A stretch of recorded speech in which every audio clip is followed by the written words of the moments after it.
Welcome to the Mitt TV podcast Home Factor, where we dive into all things related to the ever-changing world of real estate. I'm your host, Michelle Milam, a seasoned professional with over 4 decades of experience in marketing, design, and sales. As a top 100 realtor in Macomb County, Michigan, I have a track record of excellence, having earned multiple awards in sales, marketing, and our customer satisfaction. Our mission here at Home Factor is to provide you, our listeners, with real-world insights and practical tips for managing your most valuable asset, your home. Whether you're a current homeowner or aspire to be one in the future, this podcast is for you. We'll cover a range of engaging topics from industry trends to day-to-day changes to help you navigate the complex world of homeownership. So tune in and join the conversation as we explore all the factors that go into owning a home. Hey, thanks for joining us today. Today we have a guest that's super important, Mike Novacek from AmeriTitle. Title insurance is one of those things that we forget that we have to pay for when we buy a house. And when I say we have to, we really do. Mike will tell you today, there's 2 types of policies, and we're going to jump right in it and let you tell us about that. Thank you, Michelle. Well, there's 2 types. The first type is going to be your owner's policy, and that protects the buyer when he buys the property from any outstanding liens, interest on the property. And the other one will be a loan policy, which ensures the lender that they're going to be in first lien position when they do purchase the property. And again, not have any other claims of interest that could upset that mortgage. So let's say I pay cash for a deal. Do I have to get a cash policy then? Well, it's the same. It would be the same as an owner's policy. And that would be very much so. You would like to have that owner's policy in place to make sure that there's no other claims out there. Hidden relatives that have a claim to the property, tax liens, IRS liens, judgment liens, all those things get covered when we do the search and do the title policy for the buyer. I didn't realize that much went into it. So when you say you do the search, how far back do you go? Usually it's typically 40 years. 40 years. You look Yep. back and see who's owned a property for 40 years. Oh yeah, we look at all the documents, make sure that they've been properly discharged, make sure that the signatures are all matched, because you would not believe how many times you see a signature that's on a document but that changes on the next document. And you got to be cognizant of those items. Okay, so let's say, human error, somebody misses it. Somebody misses a signature. I go to sell my house and red flags start going up, but I've already bought it. Then what happens? What then the buyer would have to contact us, and there'd be a system in place in which they would have to file a claim. We would look at everything to see if we can rectify it and fix it. If we can't personally fix it as their agency, we would go to our underwriter, and then our underwriter would be involved, and they would look at everything to make sure that basically we could clear it up for the buyer so they don't have any claims in the future. And then what happens if for sure you didn't make a mistake, but somebody brings action against me and says, I have a right to that property. You think you own it, but I have the right to it. And it's been documented. You did not make the mistake. What happens? They take me to court though. Yes, then that one would go directly to our underwriter, and our underwriter would defend the purchaser on that situation. And they would get our entire closing file, our title files, everything that we did on there to make sure that what the claimant is claiming is not accurate. Gotcha. So in South Carolina, I remember buying a house there, and they didn't have a title company. They had an attorney do the paperwork. Here, we have a title company that an attorney closely works with. I don't understand how the difference between the two. Can you explain that to me, or why one state does it one way and one state does it the other way? Well, there's certain states that are escrow states and non-escrow states, like I think California and New York are one of them. They're escrow states, so like everything gets done by attorneys. The title company will do the policy, the attorneys do all the closings and everything, and nothing gets dispersed until actually everything's recorded.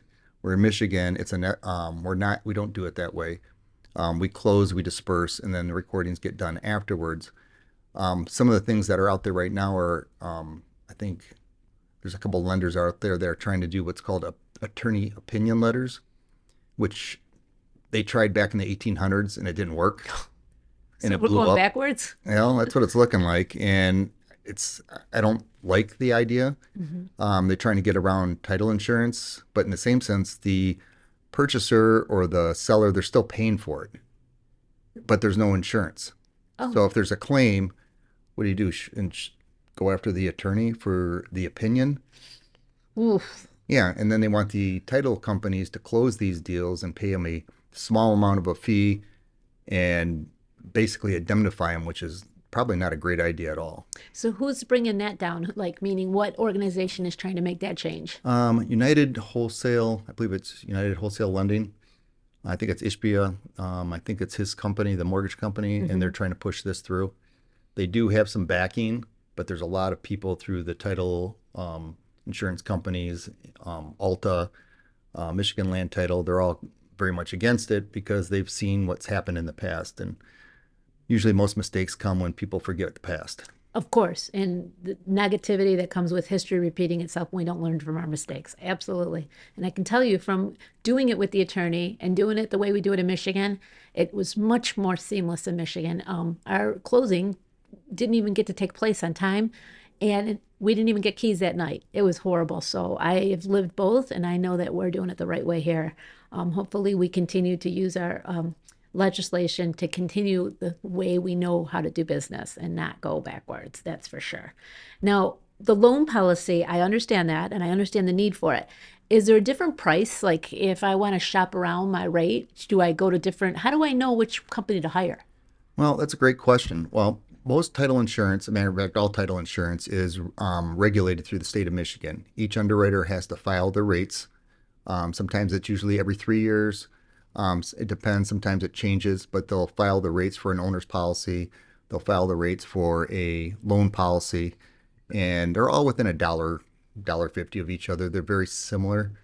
When you go to a title company, what you're doing is you're hiring the experience, I should say. You want the people that are there that are experienced. I've been in the business for 40 years.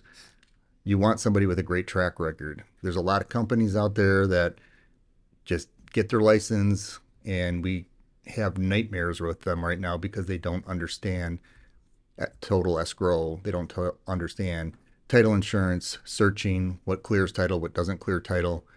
And most people, if they don't ask for the right company, they're going to have a problem. So would you say too, you want to have somebody local, boots on the ground? I think local is amazing. There's a lot of lenders that have in-house title companies where you don't have a choice. Or they do give you a choice, but it's not really a choice. They really don't tell you. They just have you sign on the line saying you want to do this, which could actually harm you because you have actually a right through RESPA to shop those costs.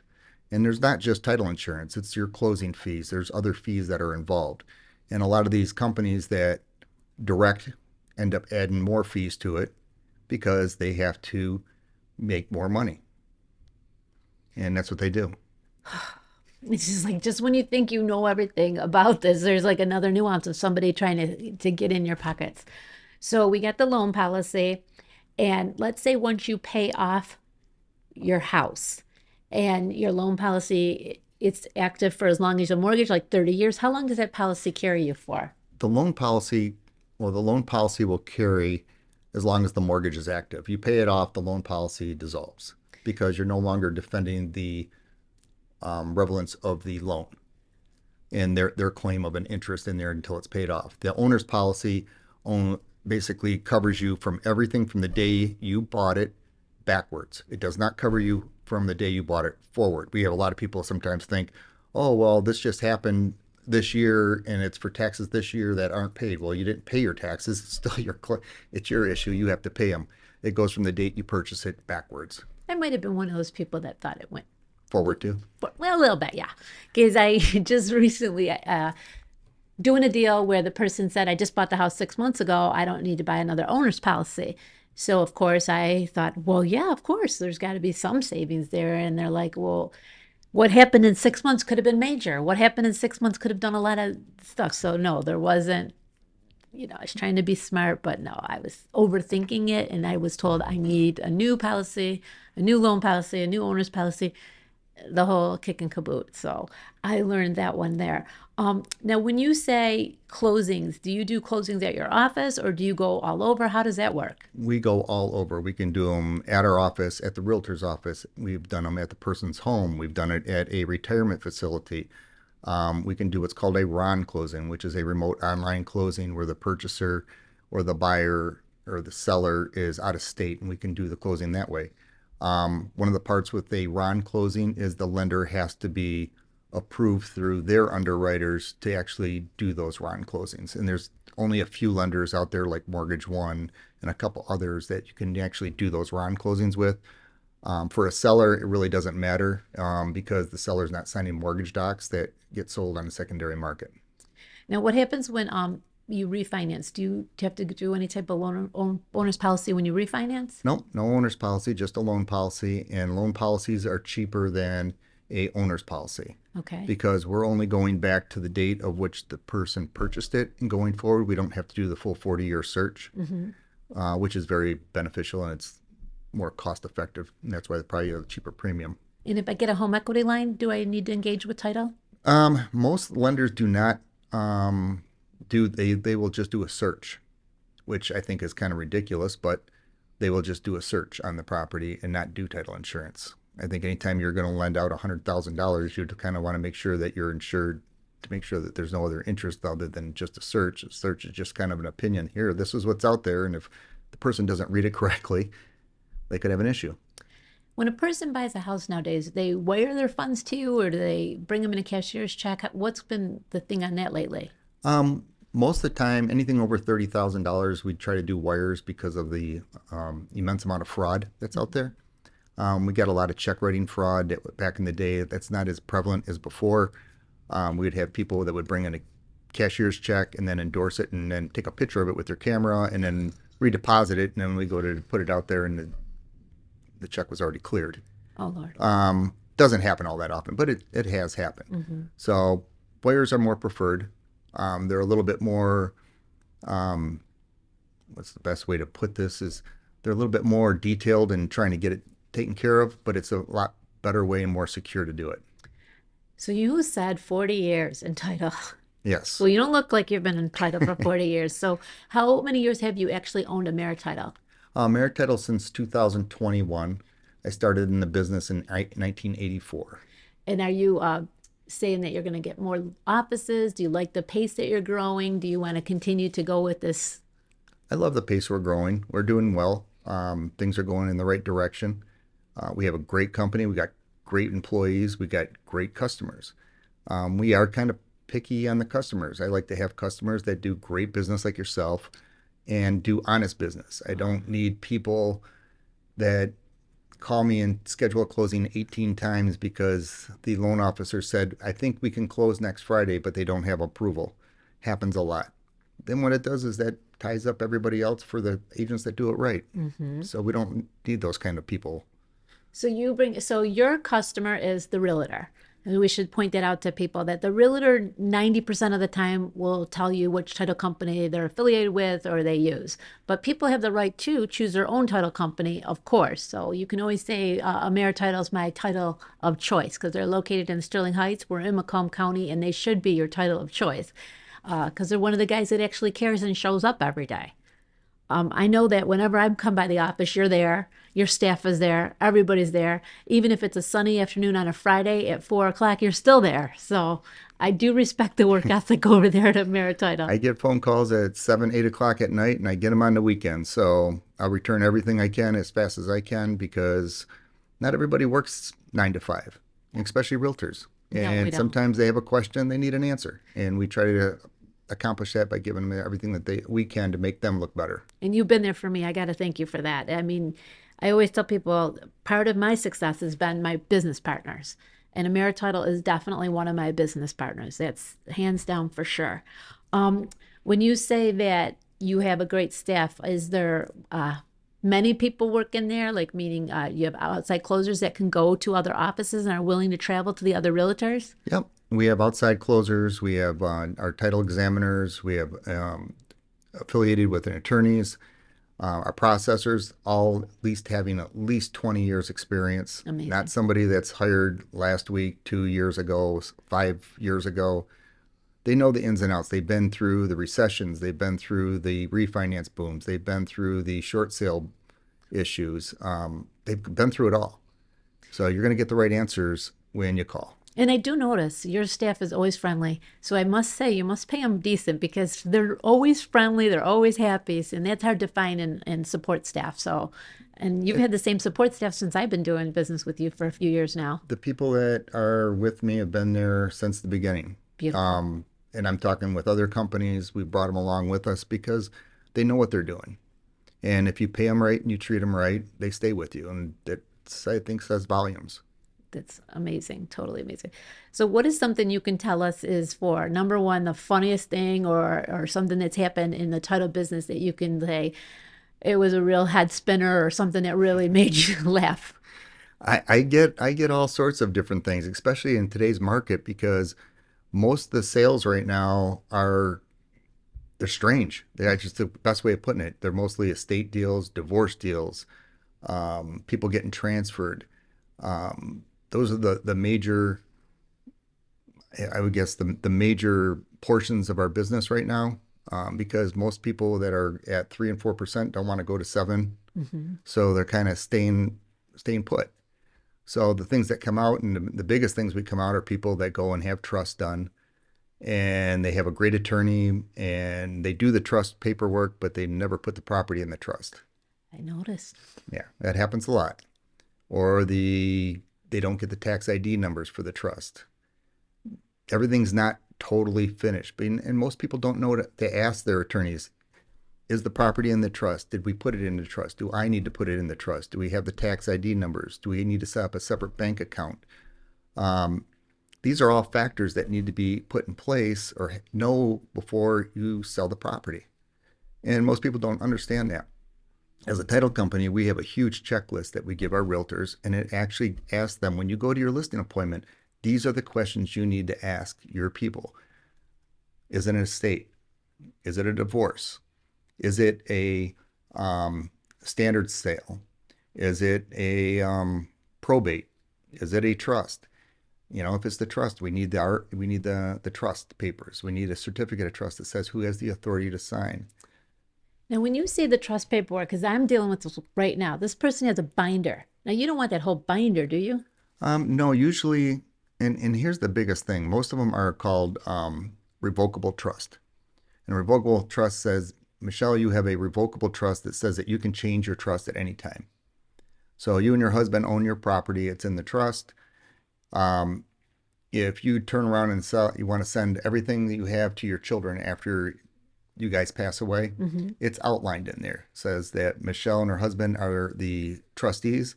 And if something happens to Michelle and her husband, then the kids become the successor trustees. And that paperwork will show that in a certificate of trust of who those people are. And usually your attorney will have that in your paperwork.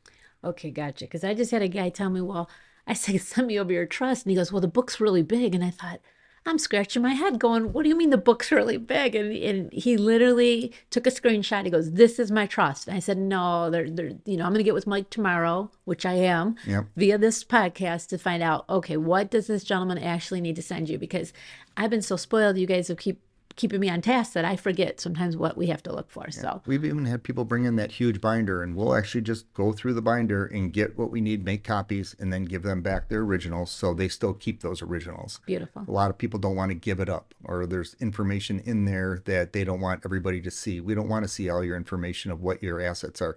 We just want to see who has the legal authority based on the trust that was drafted by your attorney to sign on behalf of the trust. Okay, that I get. Okay, so is there a way where people can come to you and if they're going to do a for sale by owner, not that I want people to do this, but for sale by owner, I constantly say at the very least, get with a good title company. Are you able to help those for sale by owner people? Absolutely. We prefer them to use a realtor. We really do, just because it just gives a good buffer between the buyer and the seller. Usually when you have a buyer and seller that are talking directly to each other, sometimes it can cause a headache. And there's a lot of discussion because a buyer may have an idea of what's on the purchase agreement, and it may be different than the seller thinks. And then there's a conflict between the two of them. When you have a realtor involved, that conflict seems to go away most of the time because they explain everything that's on there, because they do those documents every day. Yeah, I see that. I really truly see that because they say, let me be the bad guy, so when you get to the closing table, you guys can still like each other. My realtor thinks the propane tank needs to be fixed. I would have kept it that way. No, about anything. All right. So going forward, do you think we're going to go towards more of those round closings, though? Do you think that's going to be the future? I actually do. I think a lot of that is that people get more comfortable. A biggest issue we have with that right now is the technology blip. And when I say a technology blip, is not everybody knows how to use a computer correctly. Not everybody has the proper equipment at their house. They need a camera. They need a microphone. They need the proper secure Wi-Fi because you don't want to be in a public space where someone can jump in while you're doing a closing. You need all these things. And we've had several times where we've had a closing where one party is in the wrong, they understand, they're able to do everything, but the other person just isn't able to accomplish it. So you just got to be very careful that we have the people that have the right technology expertise to do these things. But it's coming. Everybody's getting there, and we're all going through growing pains on making sure they're as smooth as possible. I know with COVID, we were actually pulling up in our cars to the front of the title company. Staff was coming out, handing papers through the windows, signing, going back. If we would have had the round closings then, It would have been immense. yeah, Yeah. we needed to be there. Something in that needs to happen. It truly does. And especially when, like you mentioned, a lot of our business right now is a lot of people that are in assisted livings, or they're in some form of a elder care situation. Are we allowed to go and do a closing in their conference room? I was asked that one today. Oh, absolutely. Absolutely. We've done that many of times. I've actually, to tell you the truth, gone to a hospital where the seller wasn't life threatening, but they were in the hospital and they couldn't come to closing. I drove out to the hospital, brought all the documents to them, had them sign everything, notarized everything, and then came back and then closed the buyers afterwards so the closing could go through. You do what you have to do to get the closing through. Well, and I think that's why you're with a company like yours, because you are willing to do that. Because I have been with other title companies that were just like closed off to any type of help. And I can remember the incident where I had the woman in West Bloomfield that just literally had no time to get there, and you guys went to West Bloomfield and closed her. I think it was at her house actually. Yeah, that's So fantastic. And there's a lot of people out there right now that you got to remember when you choose a title company, we're not all the same. Everybody says, you get what you pay for. It's not what you get what you pay for with the title insurance and with a realtor. You got to go with experience. And just because there's a commission getting paid out doesn't mean you have the right person. It's, if you have your sister's cousin, nephew that just got in the business, it's probably not the right fit. you do see that a lot. Yeah. And I've seen experienced people lose out on a listing and then the people call afterwards because it blew up. Well, guess why it blew up? I know. I think we try to go into it with our best heart, and sometimes it doesn't work, No, right? exactly. I know. I'm guilty of that, and I'm trying as I get older to be a little bit smarter on that one. I've actually said, you shouldn't give me the business because it's your son's girlfriend that's the realtor, and then they call back and say, we tried it, it's just not working. Yeah, So, we learn, but it's important to honor what we do and know that we're the best at what we do. And I absolutely. truly believe that when someone goes to your company or someone deals with myself or like a mortgage one, like you mentioned, we all have the same goals of our reputation growing to be excellent with integrity and doing the right thing at the right time. So, Mike, what is the one thing you wish people knew about title insurance? One of the biggest things is not necessarily title insurance, is some of the things that are out there in our industry that tries to, I believe, I'm not saying it is, but I believe is not in the person's best interest. You'll see it at late night on TV called, I think it's called Title Check or Home title check. Home Title Check. So basically, you guys sign up and you pay $20 a month or $10 a month for the rest of your life, or as long as you're part of this. And they supposedly notify you if someone tries to steal your property. Well,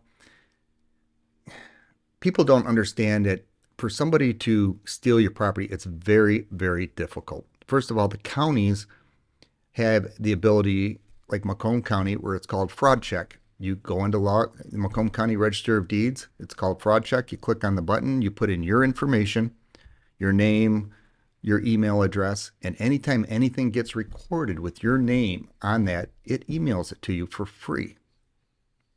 Okay, Free. don't You have said to pay. free, right? Yes, Free. free. Oh, Free. gee. But, these companies out there, this title check and stuff like that, if you look in a lot of the fine print, some of these companies, well, they say, oh, we'll pay up to $1 million. Well, I believe a lot of those things, there's a limit on what they'll pay out. And a lot of times it's based on how much you've already paid in. So it's kind of to me, it's not the best way to do it. You can do it yourself for free with the counties. Then do the fraud check yourself. You'll also get emails that once you buy a house saying for $100, you can get your deed for free. You can go right online at the Register of Deeds and get it. Plus, the title company send it to you after it's recorded for free. I'm glad you brought that one up, because that is one that I forget to say anymore because you get so used to it. But that was definitely something that is, I always tell people, if you get any more bills to do with this sale, you call myself or you call here at the Maritida, and we'll make sure, because there should be no more bills after the sale. Absolutely. Absolutely. And that's the whole goal, is to not create more billing for the people, get the job done in the beginning, and be done with it. And we can help the people at closing, help them sign up right at closing to put that fraud check in place so they don't ever have to worry about that. Well, I want to thank you for coming in today and just giving this brief overview, because the number one thing we want to do is make sure that buyers understand that there is a cost incurred, but it's a cost incurred to protect you. And there's no way around that loan policy. You're going to pay for it. So you might as well go to a company that has your best interest at heart. And like we try to say, is we're a solution-based company. We're there to give you solutions, not just to say no and we can't do it. We give you options so you know how to get it done so we can close it. Well, thank you. Thank you so much for being here today and giving me some of your Thanks, time. Michelle. I appreciate all your help and all your business. Oh, thank you. My pleasure. Take care, and we'll talk soon. Thank you very much.